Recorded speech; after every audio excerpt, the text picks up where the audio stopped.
The rain fell relentlessly, drumming against the windows of the old mansion. Detective Clara Reeves stood in the dimly lit parlor, her sharp eyes scanning the scene. A shattered vase lay on the floor, its fragments scattered near a lifeless body sprawled on the Persian rug. It was Jonathan Blake, wealthy, charming, and now, very dead. Clara turned to the two people standing across the room, both pale and trembling. "Start talking," Clara said, her voice steady. "I loved him," Olivia admitted, her tear-streaked face a picture of anguish. Her blonde hair clung to her cheeks, and her trembling hands gripped the edge of a chair for support. "But he was going to leave me for her."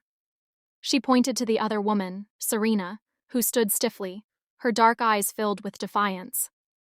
"That's a lie," Serena snapped. "He wasn't leaving you, Olivia. He was breaking things off with me. I didn't even want to come here tonight, but he insisted." Clara's gaze darted between them. Two women, both in love with the same man, both with motives.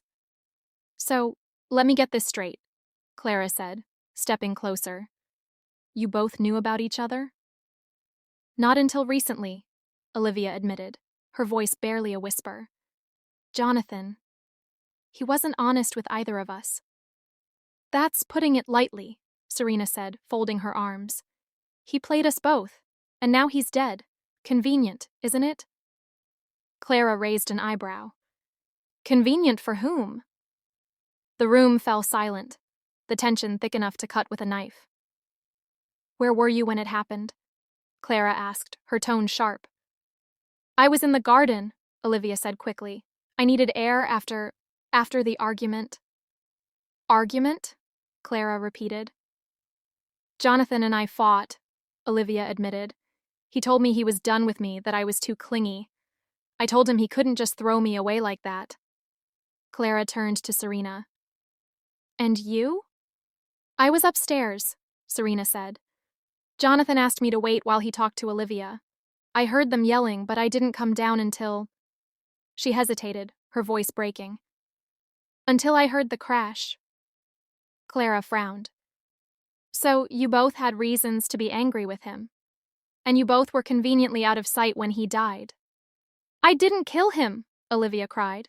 "I loved him, even after everything." "Neither did I," Serena said firmly.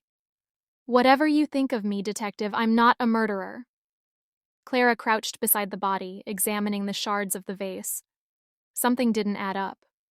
Jonathan's hands were clean, no defensive wounds, and the angle of the blow. She looked up at the two women. "Do either of you know how this vase got here?" Olivia and Serena exchanged confused glances. "It wasn't there before," Olivia said. "It was on the mantel." Clara stood, her mind racing. Which means someone moved it. Someone who wanted this to look like a crime of passion. The door creaked open, and a uniformed officer stepped in. "Detective, we found muddy footprints leading to the back door. They don't match either of the women's shoes." Clara's lips pressed into a thin line. "So, there was a third person here?" Olivia gasped. "You don't think—" "Someone who knew Jonathan's weaknesses," Clara said. "Someone who knew about this love triangle and wanted to use it against you both." She turned to the officer. "Secure the perimeter. We're not done here." As the officer nodded and left, Clara faced the two women.